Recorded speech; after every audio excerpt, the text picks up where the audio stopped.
Buenos días, amados televidentes. Reciban un cordial saludo del Movimiento Gnóstico Cristiano Universal ISMESH, rescatando valores a través de su programa Gnosis, Conócete a ti mismo, el mayor saber por excelencia.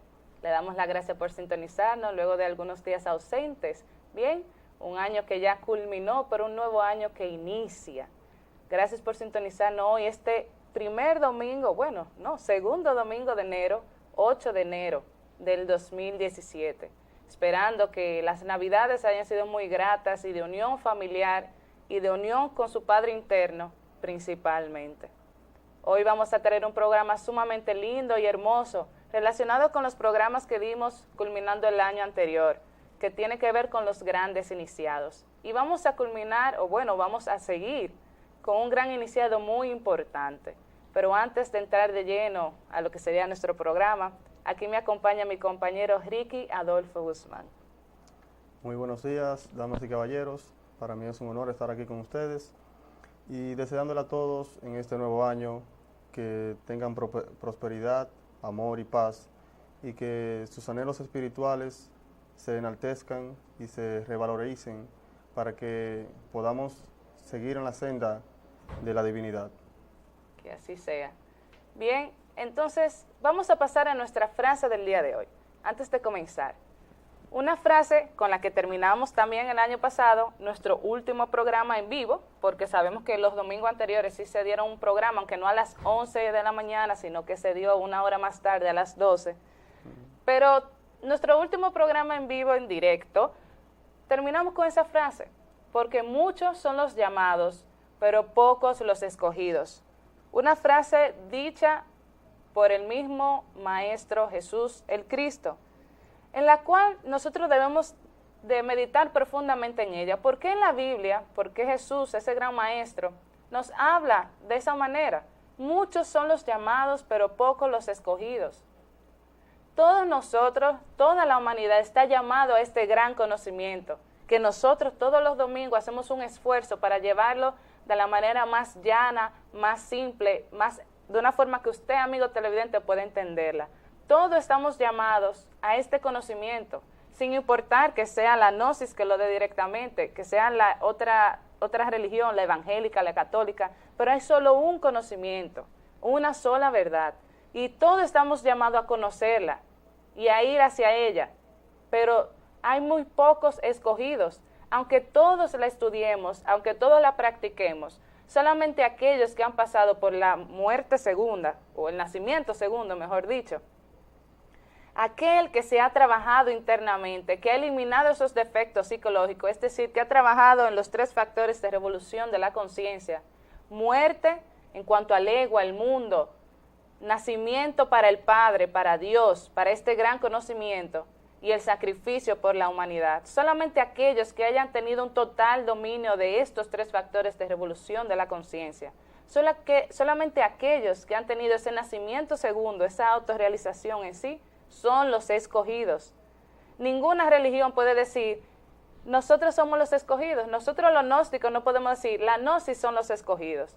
Los católicos no pueden decir, los que estén en la católica son los escogidos. Los testigos de Jehová tampoco, etcétera. Porque es un trabajo interno, no depende de la religión a la cual usted pertenezca. Si usted no se hace escogido a sí mismo, porque usted ya ha sido llamado, ahora depende de usted que sea escogido cuando realice ese trabajo con su Padre interno. Entonces ese es un mensaje que debemos de entenderlo, y que todo el programa del día de hoy y todos nuestros programas giran en torno a eso, a que nosotros nos volvamos escogidos, para poder entonces tener esa vida eterna que todos deseamos, ¿verdad? Entonces, así vamos a hablar en el día de hoy de un gran maestro llamado Rama o Yima, pero principalmente se le conoció por Rama, el séptimo avatara o séptimo mensajero, para que podamos entender esa palabra. La palabra avatara significa mensajero, aquel que lleva un recado, un mensaje, y en este momento estamos hablando ¿de qué? De un mensaje de salvación. Y esto fue lo que hizo Rama, este gran iniciado, en el cual se movió o giró en torno a la India, en el continente de Asia, principalmente en diferentes lugares de Asia, porque recorrió todo el continente, instruyéndose y, vamos a decir, llenándose de esa vida espiritual. Pero muy importante lo que hizo entonces, él instauró lo que era el culto al fuego sagrado, que eso lo vamos a ir explicando poquito a poquito, qué significa ese culto al fuego sagrado. Y muy importante también que le devolvió su lugar a la mujer en el pueblo, en la religión, es decir, la instauró como sacerdotisa, le dio un lugar cumbre a la mujer, eliminó o abolió la esclavitud, que iremos poquito a poquito hablando sobre ello, qué tipo de esclavitud estamos hablando. Y también fundó una ciudad llamada Ber, en la cual toda la tribu, toda la sociedad, por así decirlo, le inculcó los valores y le enseñó una ley y una religión acorde a esa raza, la que era necesaria para poder llevar ese mensaje de salvación. Y esa es Rama de una manera sintetizada, de una manera cortita. Pero vamos entonces a adentrarnos en el contexto. ¿De dónde surge Rama? ¿Por qué surge? Y si nos vamos primero al contexto, vamos a hablar del inicio de las 4 razas. Pero primero nos vamos más allá, antes de la tierra, antes de este cuerpo físico, de este hombre como lo conocemos. ¿Qué éramos nosotros? Un ser celeste, porque nuestro origen es celestial. Este cuerpo físico es simplemente elementos terrestres que han sido fecundados por una energía cósmica, por ese Cristo en nosotros, pero que debemos de trabajar para Él. Entonces esa chispa divina que se nos ha inculcado es lo que ha llevado entonces, o ese principio organizador, a que se forme lo que nosotros conocemos como hombre. Porque sabemos que sin ese principio organizador, la materia no tendría vida, no tiene fin, es inerte e inútil. Necesitamos siempre de esa chispa, de ese principio organizador, de ese Padre interno, que es el que fecunda a esos elementos terrestres. Entonces tenemos esas 4 razas y empezamos por la primera. ¿Cuál fue la primera raza? Bueno, aquí tenemos la primera raza que pobló parte de la tierra, fue la raza roja. Esta raza, solo quedan vestigios de ella ya en lo que fueron los indios, en lo que son los indios de América, de Estados Unidos, los que están más allá en el norte, también algunos que quedan en una porción de México y otros países de pieles rojas, que forman ya lo que quedó de esta raza en un principio. Aquí solamente quedan vestigios de esta. La segunda raza viene a ser la raza negra, que fue la raza cumbre o la que tuvo mayor poder de todas. La tercera raza fue la raza amarilla, que está contenida en lo que son los chinos, en Asia. Y la última raza, la raza blanca, que fue salida del norte y tiene sus orígenes en la Antártica y en las montañas del norte. Aquí podemos ver que estas 4 razas conforman toda la estructura y origen de la Tierra en sus principios, en lo que es la nueva raza aria. Aquí surgen diversos conflictos y diversos procesos entre estas razas, en principio y básicamente con la raza negra y la raza blanca. Sabemos que estas dos tienen en su historia un sinnúmero de encuentros y de problemáticas que a continuación le comenzaremos a definir en un proceso sistemático para que veamos cómo surgió y cómo se adquirió ese principio organizador en cada uno de esas razas. Es bueno entender que porque la raza roja primitiva es una raza que, como ya mencionó mi compañero, quedan restos de esta raza, ¿cierto? En todo, vamos a decir, en la parte del continente americano. Pero ¿qué sucede? Que esta raza fue destruida, hubo un gran diluvio y ese continente entonces en el cual se caracterizaba esta raza, perdón, ya no existe o ya no es visible para nosotros. Pero tenemos que la raza negra estuvo entonces en el continente africano. Y la raza blanca, como se mencionó, en los bosques de Europa fue que surgió. Pero ¿qué pasa? La raza negra fue la que dominó el globo, fue superior en ese determinado momento. Estamos hablando que la raza roja fue hace 50.000 años atrás, o sea que estamos hablando de los primeros inicios. Y luego entonces tenemos que la raza blanca rechazó a esta raza negra. Pero ¿qué sucede? ¿Por qué se caracterizaba la raza negra? La raza negra tenemos ahí que estaba principalmente conformada por sacerdotes, muy superiores sí, pero que eran vistos como dioses y el pueblo le tenía miedo, es decir, temor a esos sacerdotes por quererlos como dioses. Tenemos entonces tribus que estaban desorganizadas, donde no había un orden común, donde cada quien hacía lo que le plazca.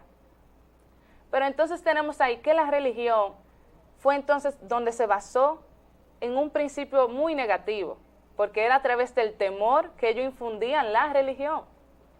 Tenemos ahí que tenían las druidesas, se le llamaba. Vamos a decir la mujer.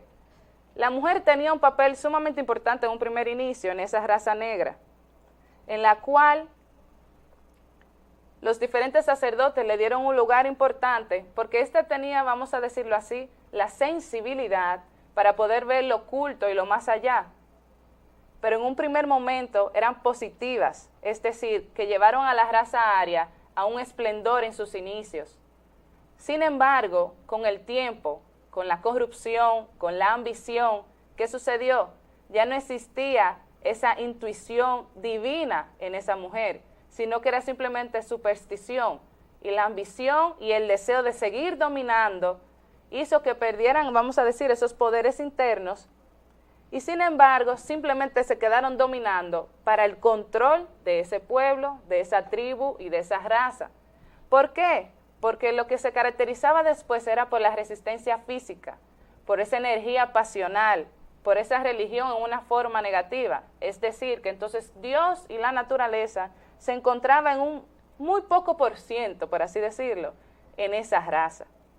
Pero que viene la raza blanca, totalmente contraria a esta raza negra. La raza negra también se caracterizó por esos sacrificios humanos de sangre. Las mismas sacerdotisas de ese entonces, o druidesas, como le llamaban, cuando se tornaron hacia el lado negativo, involucraron lo que eran los sacrificios humanos, sacrificios de sangre. Y la raza blanca hizo todo lo contrario. Se dedicó al culto a los antepasados. Esa intuición todavía la mantenía y la llevó entonces a que el hombre se tornara hacia una sola mujer y se formara entonces ahí como la dirección hacia la familia, hacia la pareja, hacia el matrimonio. También cabe destacar en esto que la raza negra fue la primera que comenzó a introducir lo que es la esclavitud entre las personas cuando ella tomó posesión de la raza blanca que salieron del norte y comenzó a esclavizarlas. O sea, la raza negra fue la primera que esclavizó, o sea, fue la primera en hacer esta fechoría. Ellas fueron las que tomaron posesión del pueblo, de la raza blanca, y la sometieron al trabajo forzado y al trabajo de la fundición de armas, de metales, para su propia, digamos, para ejercer mayor poder, para tener mayor poder en lo que es las guerras, las armas, y un poder militar que se basó en principio en el secuestro y apoderación de los bienes de estas tribus que eran indefensas porque eran semisalvajes, digámoslo así. En principio comenzaron atrapando lo que son las principales tribus que comenzaron a salir del norte, luego lo apresaron y lo sometieron al trabajo forzado. Después de ahí, estas personas, estos blancos, algunos de ellos pudieron escapar, salieron de las fraguas y de las bibliotecas que tenían y se llevaron dos fragmentos muy importantes de la raza negra, o sea, adquirieron de ellos dos facultades muy importantes, que fueron la escritura, que no la tenían, ya la raza negra tenía ya la escritura desarrollada en papiros y tablillas de arcilla, y la fundición, que fue el proceso de fabricar armas para la guerra y para tener mucho más poder. La raza blanca tenía solo fuerza en lo que eran armas como arcos, lanzas con punta de piedra y otras cosas, pero no tenía dominio en principio de los metales, pero la raza negra ya tenía dominio de los metales. y también ya tenía un idioma formado, o sea, tenía ya una escritura, un idioma y una forma de comunicarse formalmente. Aquí los que lograron escapar se retiraron hacia las montañas, hacia su lugar de origen. Y viendo esto, comenzaron a tomar poder a través de los años y a tomar mucho más, digamos, tecnología en lo que es la parte de las guerras y de las armas. Aquí con los años armaron un ejército y le declararon la guerra a la raza negra, o sea, entraron en guerra. Aquí surge un conflicto. Algunos países quedaron bajo la opresión o bajo el gobierno de la raza negra, y otros países quedaron bajo la fuerza y la dirección de la raza blanca, tales como Egipto, los fenicios y los caldeos.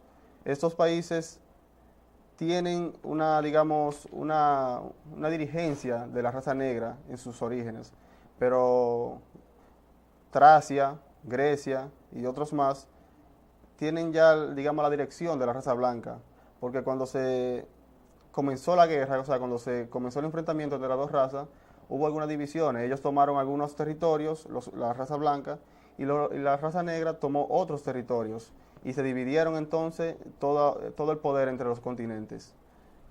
Entonces, cuando vemos todo esto aquí, todo el contexto en el que se movió y nos basamos en la raza negra, ahí vemos su degeneración y vemos la primera perversión, vamos a decir así, de las virtudes del humano, del ser humano, del alma, se perdieron.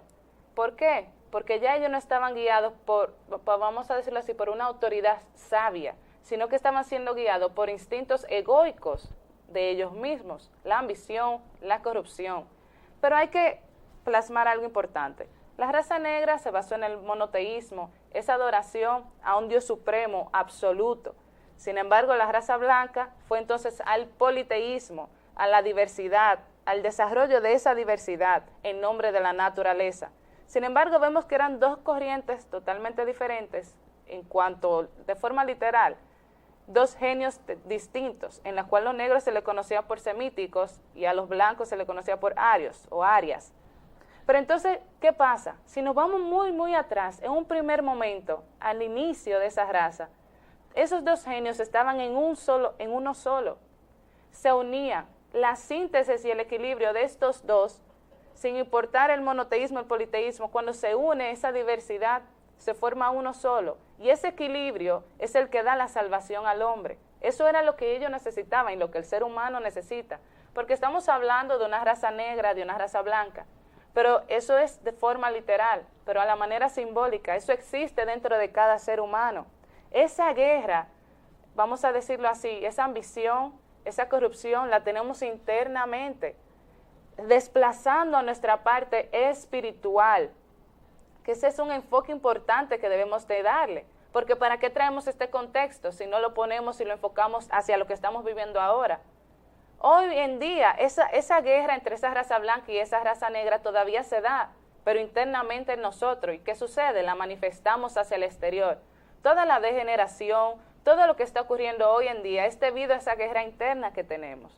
Y tenemos que prestar atención, ver esos defectos psicológicos, esa ira, esa corrupción, esa ambición, esa lujuria, todos esos defectos psicológicos que arroparon en ese determinado momento a la raza negra, lo tenemos nosotros internamente y tenemos que trabajarlo ahí. Y cuando llegamos entonces a la síntesis de unir en equilibrio, porque ¿qué pasa? Los semitas, que son la raza negra, se caracterizaban por ir de Dios al hombre. Y sin embargo, la raza blanca o aria se caracterizaba de ir del hombre a Dios. Una y la otra no estaban equivocadas, pero hay que llegar a ese equilibrio en la cual se llega a una sola verdad, que solo se llega a esa verdad a través de la síntesis de esos dos genios. Aquí cabe destacar ya que más luego estas razas comienzan a degenerar en ciertos aspectos sus valores y principios, y aquí es cuando surge y cuando sale entre la raza blanca un joven llamado Ran, el cual más tarde recibe el nombre de Rama en Asia. Al ver estos sacrificios producidos por las druidesas en principio estaban en el altar y eran la conexión del hombre con Dios y interpretaban los mensajes divinos por medio de los sacerdotes. Pero ¿qué sucedió luego? Estas se comenzaron a degenerar y a utilizar el poder divino como una forma de gobierno, de opresión, como mi compañera había dicho ya. Aquí surge un sinnúmero de sacrificios humanos y surge un conflicto, ya que las mujeres de ese entonces solo querían mantener el poder, o sea, querían mantener el gobierno mediante estos sacrificios y esta degeneración, y los sacerdotes que estaban con ella estaban de acuerdo. Pero Ran, al ver esto, se queda perplejo y queda anonadado por esto, y no está de acuerdo en su totalidad. Aquí Ran, con poca edad, perdón, se retira a sus estudios y a la comprensión del camino y da paso a un sinnúmero de países y de lugares donde adquiere conocimiento. Cabe destacar que también se introduce en el conocimiento de la raza negra, o sea, se introduce y va a los países que están gobernados por la raza negra y aquí adquiere el conocimiento de ellos también y lo une con el conocimiento que él tenía ya de la raza blanca, que era ario, y hace una síntesis y une esos dos fragmentos entre las dos razas y él hace un conglomerado de todo ese conocimiento y crea ya la base fundamental en lo que se fundamenta el trabajo de él en el camino. Exacto. Tenemos que Ram era un joven que desde temprana edad se había caracterizado por mostrar esa aptitud hacia el sacerdocio. Tenía esa influencia con las plantas, con los astros. Él podía sentir lo que iba más allá, que nosotros vemos que nosotros no podemos ver con estos ojos físicos. Es decir, él sentía una conexión, él tenía dominio de esa conexión. Pero entonces al ver todo lo que ocurría, quiere cambiar. Él entiende que ese va a ser el fin de su raza si todo continúa como va con los sacrificios humanos. Pero vamos a pasar a un pequeño video que hemos traído que sintetiza bien quién fue Rama y cuál fue su aporte, vamos a decirlo así, a esa raza tan importante, la raza aria. Si el señor director es tan amable de colocarlo, para que podamos entender de una forma más llana, con imágenes, a través de este video, quién fue este maestro tan importante desde los tiempos anteriores, que mencionamos en un primer momento, que es un avatar, el séptimo avatar, que vino y encarnó el Espíritu Santo, a Vishnu, o Vishnu, como queramos pronunciarlo. Pero recordemos ahí entonces que nosotros también tenemos, porque no podemos solamente hablar de Rama, ese es un maestro, claro está, pero nosotros tenemos entonces al maestro Samael Aun Weor. Y ahí está el video, vamos a continuar un poquito ahora. De todas las cosas y el alma gloriosa del sol. Como los radios de un mismo círculo, todas las tradiciones designan un centro común. En la antigua Escitia, pueblo indoeuropeo de las estepas del Mar Caspio, apareció el primer iniciado de la religión aria, Rama. Rama fue un sacerdote de reconocido y profundo espíritu, con grandes aptitudes en astronomía y medicina herbolaria. Por eso llevó el sobrenombre de el que sabe o el inspirado por la paz. Meditando bajo una encina, sintió la llamada del ser. Él le mostró una serpiente sobre la vara. Así entendió que su misión sería a la vez interna y externa. Debía purificarse a sí mismo y librar a su pueblo de las plagas físicas y morales. Entrar en la vía iniciática supone un viaje completo, la gran revolución. Este entrar impone la decisión definitiva de ponerse al servicio de lo trascendental, lo que implica sacrificar todo lo que lo impida. «Oh Espíritu maravilloso», exclamó Rama, «¿quién eres? Me llaman Deva Naosha, la inteligencia divina. Tú difundirás mi radiación sobre la tierra y siempre te socorreré. Deberás luchar contra el jabalí, el toro y demás bestias, y para ello te concedo el fuego del Espíritu Divino. Con él amarás a tu esposa con un corazón puro. Los preceptos de la iniciación son siempre los mismos. Las pruebas y dolores son connaturales al camino elegido. Hay una fuerza secreta que impele al alma, un llamado divino al que Rama asintió. Porque sabe que una vez en la senda secreta, el aire adquiere el tono de una vieja canción, la luz se vuelve dorada y atractivamente chispeante, algo familiar, algo íntimo y muy amado le susurra, y toda la fuerza del universo le ayudará a cumplir su deber. Porque el hombre ha mudado y nada puede permanecer indiferente. Como brota la planta del seno terrestre, como rompe el cascarón, el ave madura. Quedan obsoletos los moldes petrificados. No quiero el poder supremo que me ofrecéis, dijo Rama a los reyes y políticos, retirándose al monte Albori a orar. Rama viajó de Europa a Asia, instruyendo sobre el culto al fuego íntimo. Alentaba a los esponsales del amor y la oración sagrada. Adoptó el símbolo del carnero de Ra. Se hizo sabio penetrando en los pensamientos, en la sanación, en la paz y en la fuerza. Conquistó el Irán, enseñó humildemente el cultivo del trigo y de la vid. Creó castas sacerdotales y guerreras, prohibiendo la esclavitud. Practicó la política teocrática, equiparando los derechos entre los sexos, con justicia y equidad. Por su fuerza, genio y bondad fue amado en Ceilán, disfrutando de la magnificencia de una tierra poblada por elefantes, tigres y gacelas. Sus milagros fueron aclamados. Como el posterior Moisés, hizo brotar un manantial en el desierto, y como el Nazareno, supo arrojar a los profanadores del templo. Rama de viejo se retiró del mundanal bullicio, pero siguió instruyendo a sus íntimos y velando por la humanidad. El hijo de Indra y Varuna hizo del sol sus ojos, del cielo sus vestidos y del huracán su soplo, para residir en el palacio de las 1000 puertas, silente como la huella de los pájaros. Desde allí mantiene la flama del universo.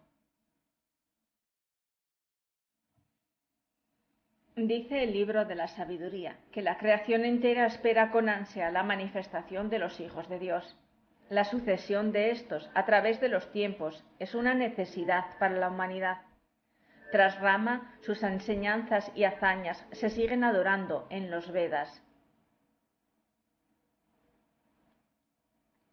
Veda significa saber. En los Vedas está la tradición y las ideas originales que conservan el tesoro del conocimiento. Allí mora una religión de profundo naturalismo y espiritualismo. El poeta védico adora a las formas naturales, donde se ha personificado sus dioses. Ousha, la aurora, Savitri, el sol, y los asuras o espíritus del fuego auxilian al alma, pues un cuerpo corruptible agobia al alma, y los que poseemos los principios del espíritu gemimos en nuestro interior, anhelando el rescate de nuestro cuerpo.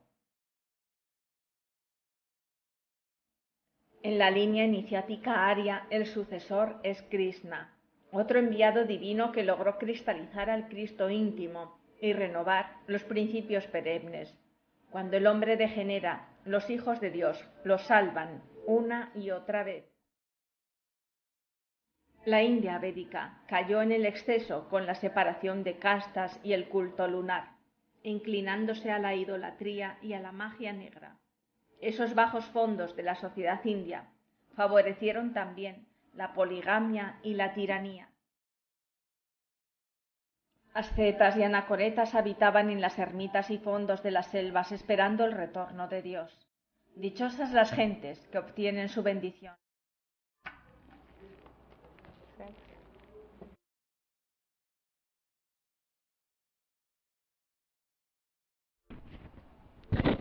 Bien, ahí tenemos que el sucesor de Rama fue Krishna. Y ya hemos hablado de Krishna en programas anteriores. Vamos a enfocarnos bien en Rama entonces. Rama luego, como ya se mencionó, viajó y adquirió los conocimientos de la raza negra.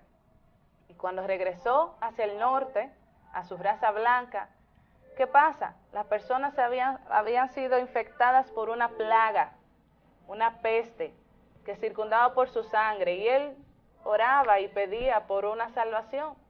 Y como vimos en el video entonces, él, debajo de la copa de un árbol, va y entra en meditación. Y en esa meditación tiene esa experiencia o ese sueño, como menciona, que sabemos que los sueños son experiencias, las cuales tenemos que vivir de forma consciente. Y se encuentra con ese maestro, vestido igual que él menciona, que es muy importante. Entonces, ¿qué sucede? Que le entrega una rama de muérdago de ese árbol y le dice, aquí está la salvación. Le explica cómo prepararlo. Y cuando regrese entonces, hace lo que ese ser divino, esa parte interna de él mismo, le dijo, que eso debemos de entenderlo ahí. ¿Por qué menciona que estaba vestido igual que él? Porque ese es su ser interior, superior, que cada ser humano tiene, pero que solo a través de la meditación, del trabajo interno, podemos tener contacto con él. Y él entonces, con esa vamos a decir, con ese muérdago, lo preparó y salvó y curó a las personas de esa plaga. Pero él quería salvar a la humanidad de una plaga aún más nefasta, más cruel, que era la plaga moral, esa carencia que tenía el ser humano. Entonces él, a partir de haber curado a todas esas personas, se le conoció como un salvador, y que la salvación se encontraba en el bosque, porque recordemos que la raza blanca viene del bosque de Europa. ¿Pero por qué en el bosque? Vamos a ir explicando ahí poquito a poquito. Entonces, ¿qué sucede? Se le conoció como un salvador y se le puso como superior a los sacerdotes, era el jefe de los sacerdotes. Y aprovecha este momento para eliminar entonces lo que eran los sacrificios humanos. Y como claro está, siempre hay una parte a favor y siempre hay una parte en contra. Pero él abolió los sacrificios humanos, abolió la esclavitud de la mujer, porque la mujer era esclava por la raza negra, recordémonos de esto. Y ahí pasamos entonces a nuestro segmento político. Si el director es tan amable de colocarlo, por favor.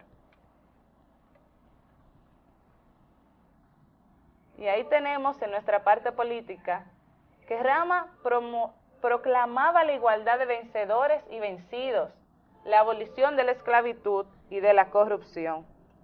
Aquí podemos ver, claro, cómo él mantenía y divulgó lo que es el equilibrio entre las personas y lo que es el buen manejo de los valores y principios entre la sociedad.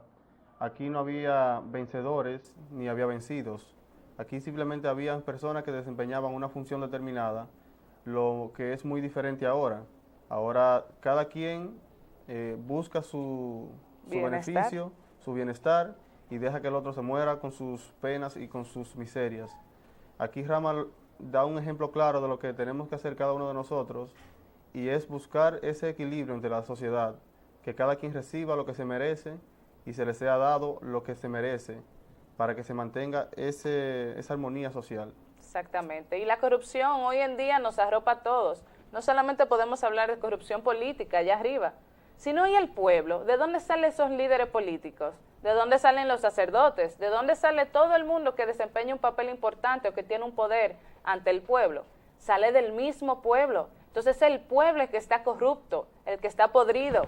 No podemos hablar de sociedad, hablemos mejor de suciedad. Todos estamos sucios internamente, llenos de corrupción. Siempre queremos que sea mi hijo el que tenga el trabajo. Yo no quiero que lo tenga el otro. Siempre yo quiero ganar más dinero que el otro. Yo siempre quiero que la MED me deje a mí. O sea, nosotros no trabajamos por el bienestar de la sociedad completa, por cumplir las leyes. No, ¿por qué? Porque tenemos ese toro por el cual se caracterizó la raza negra. En aquel entonces los pueblos elegían un símbolo que normalmente era un animal que los representara. La raza blanca o Rama eligió el cordero, es decir, aquel jefe valiente y pacífico que guía el rebaño. Sin embargo, la raza negra eligió al toro, aquella que que se manifiesta por lo que es la fuerza y la violencia. Pero ¿qué hace este llamado aquí? A que nosotros debemos agarrar ese toro por los cuernos y dominarlo. ¿Y cuál es ese toro? El que tenemos dentro de cada uno de nosotros. El toro que tenemos de ese ego, esos demonios internos que tenemos cada uno. Ese es el toro que debemos de dominar.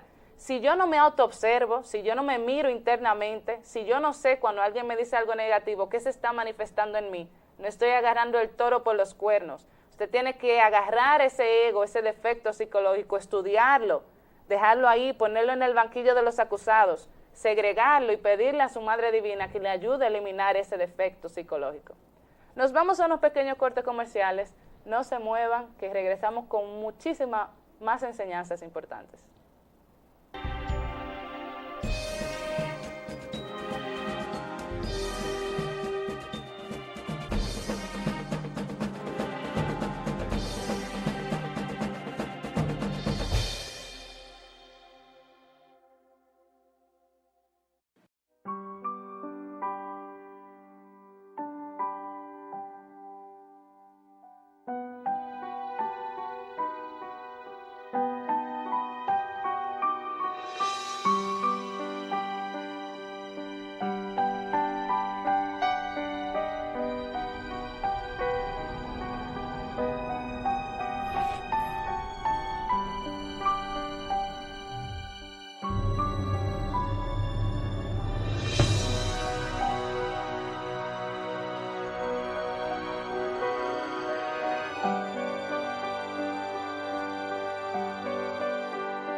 Para recobrar el alma, se debe aplicar la muerte del ego. Para esto, debemos volcar la atención a nuestro interior, autoobservarnos, poner atención a qué pensamos, lo que sentimos y cómo actuamos. Esto permitirá ver los detalles por los cuales se alimenta el ego. Al instante que algún defecto quiera manifestarse, debemos darle un alto, pidiéndole a una partícula divina que llevamos dentro, la cual se llama Madre Divina. Por ejemplo, alguien nos insulta. En vez de responder con ira, nos controlamos y pedimos: Madre mía, sácame este defecto y desintégralo.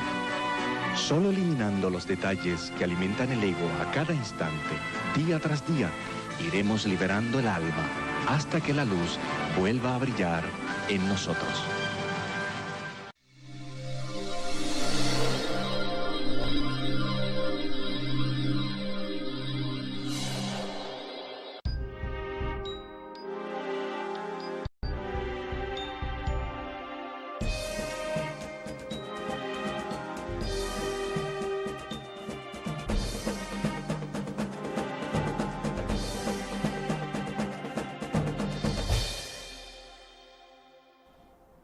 Gracias por continuar viendo nuestro programa. Y vamos a pasar de una vez a nuestra parte social. ¿Qué aporte tan importante realizó Rama en la parte social? Aunque durante todo el programa hemos ido hablando de ello.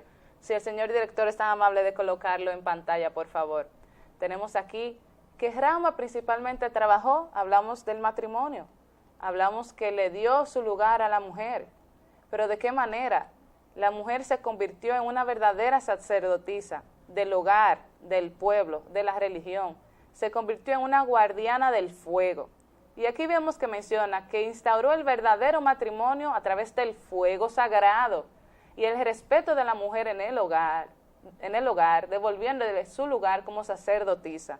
Pero esa instauración del matrimonio a través del fuego sagrado fue a través de una experiencia muy importante.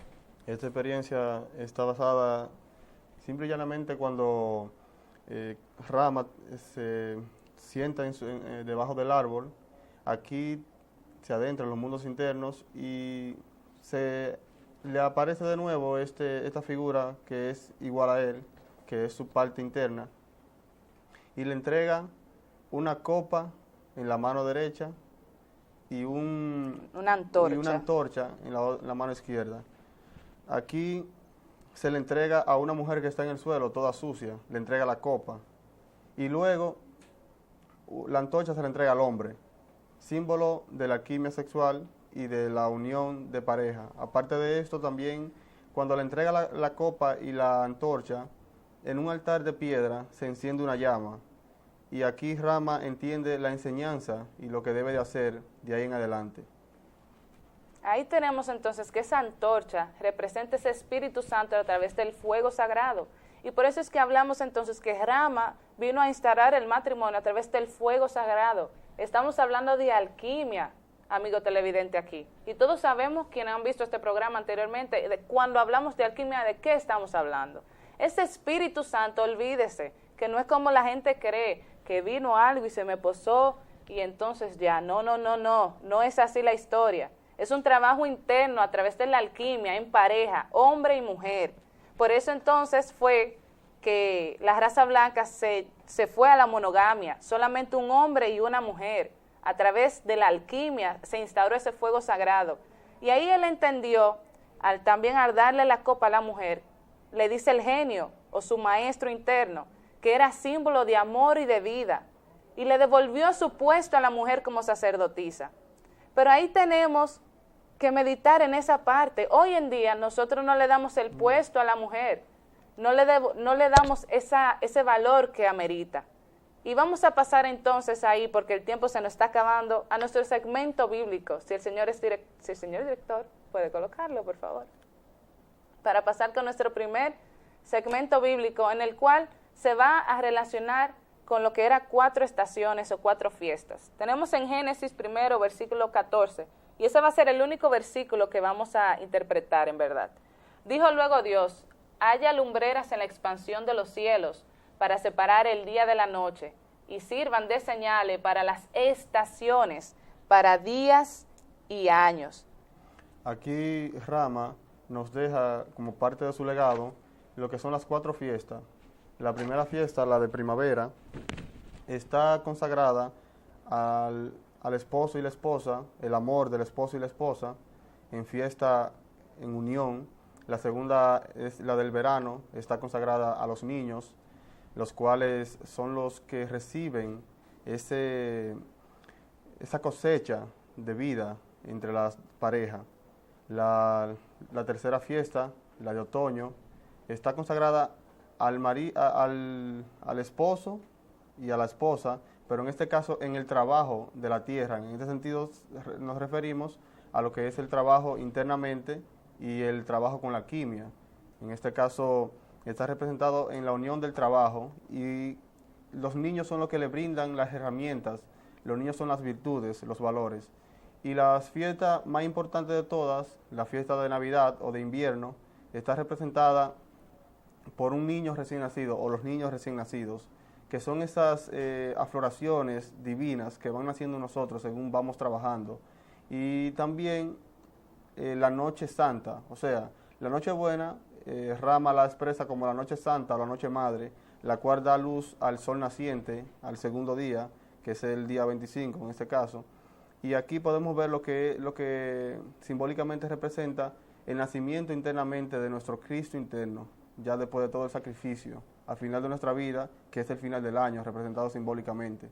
Aquí estas 4 fiestas representan en sí el trabajo internamente y externamente. También nos deja un legado de los 12 zodiacos, que fueron los 12 principales eslabones en los cuales se fundamenta la enseñanza de Rama, y nos deja también esta enseñanza de los 12 zodiacos. Rama también se encargó de llevar el conocimiento del zodiaco. Pero en esas 4 estaciones estamos hablando de que nos traen 4 principios importantes. Al inicio, crecimiento, siembra, que es la parte de la primavera. Luego entonces viene la cosecha y la plenitud con el verano. Luego entonces viene la evaluación y la caída en el otoño. Pero luego en el invierno viene la muerte, el juicio y el reposo. Y estamos hablando ahí del trabajo interno, esa muerte que hay que realizar para poder entonces ese segundo nacimiento dentro de cada uno de nosotros. 12 zodiacos, 12 meses dividido en 4 estaciones. Nosotros tenemos que analizar profundamente las cosas. Aquí también cabe destacar que luego de que Rama instaura el matrimonio de pareja y forma la sociedad, y equilibra todo la parte del globo en esa parte del mundo, va al Irán y conquista el Irán y ahí establece la ciudad de Ber. Exacto. Luego continúa hacia la India y ahí se establece y expande totalmente su conocimiento. Sus discípulos se distribuyen en todo el mundo y la enseñanza llega hasta los más recónditos lugares de la tierra. Aquí podemos ver que ya los emperadores y los gobernantes de ese tiempo, al ver el poder que tenía Rama, le proponen a él que lo van a hacer rey del mundo o de esa parte del mundo.